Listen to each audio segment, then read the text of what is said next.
editor for FrontCover Cosmetics. FrontCover launched in Boots in 2008 with a range of limited edition kits and collections, and it was incredibly successful. So work for 2009's range is well underway and will be in store in September again this year.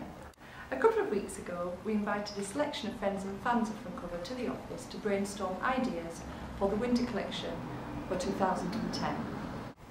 Leanne Shaw, our makeup artist, was on hand to make over YouTube fan Gemma, and you can see the results here.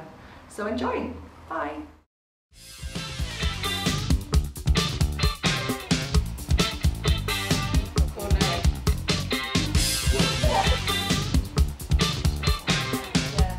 Yeah.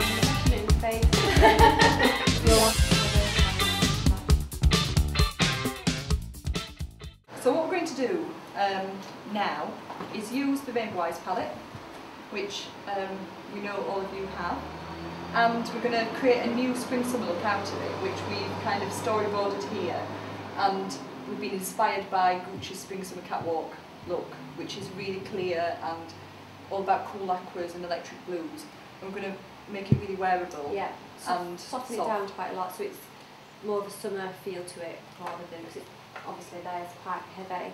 It's not achievable for everybody. So. We're going to start off with a clear base. So we're just going to take everything off that Gemma's already got on.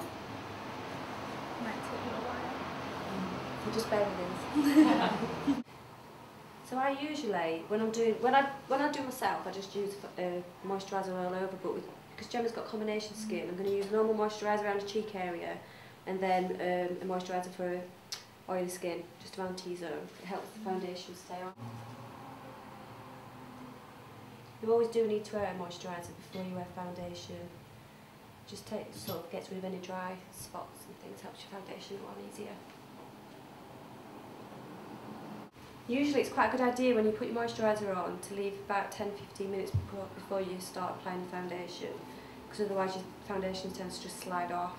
But obviously we've not got that time, so we're just going to pat it with a tissue.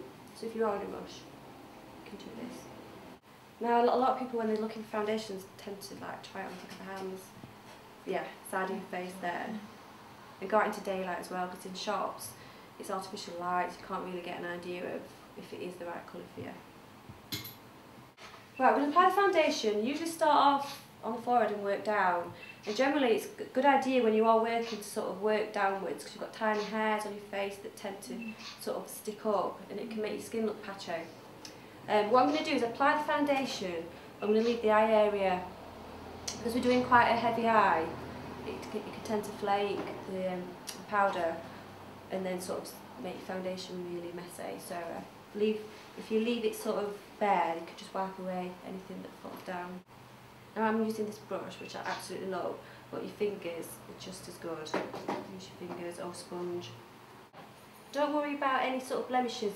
I never sort of finish the makeup off until I've finished everything, eyes, lips and cheeks, and then if there's any blemishes, you can just go over them.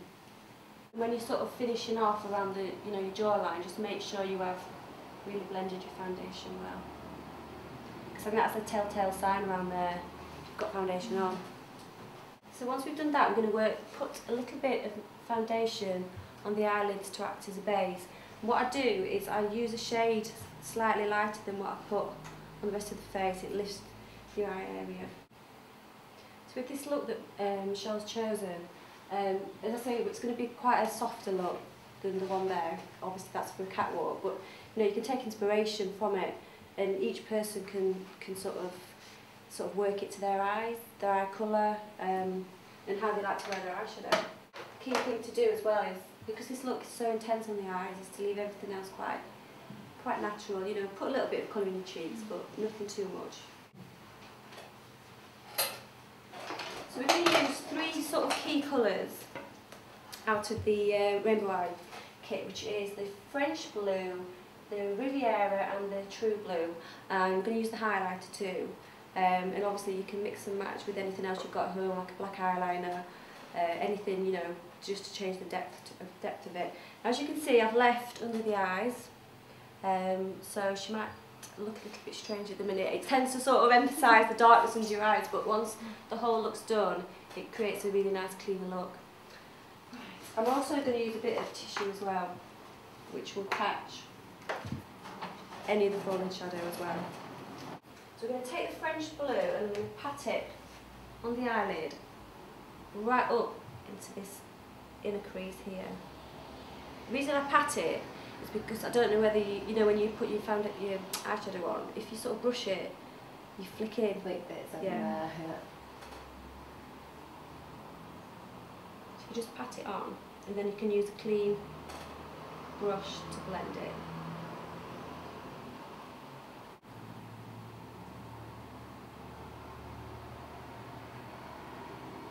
If you do make a mistake with your eyeshadow, a lot of people sort of lose patience with it and they end up wiping it all off and starting again, or just, I don't know, not even wearing any.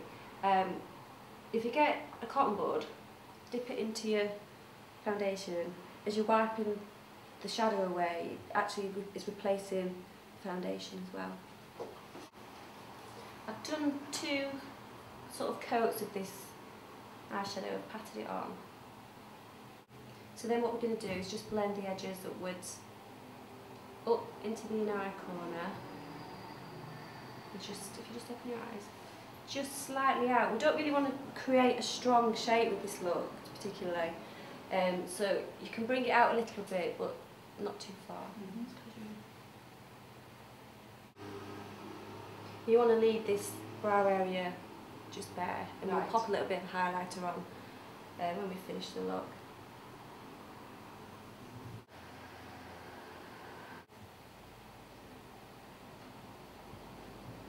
Actually, one colour that I did forget, we're using 4 colours, is a bit of the Bluebird, which is a sort of more of a sort of a greenier shadow, but quite pigmented, just over the top.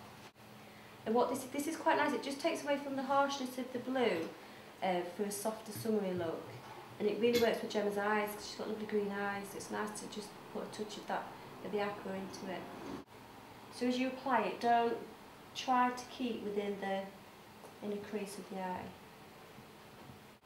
And again, as I said before, if you pat it on, you actually get a stronger effect, but it's also stopping any flicking. And again, just blend the 2 together.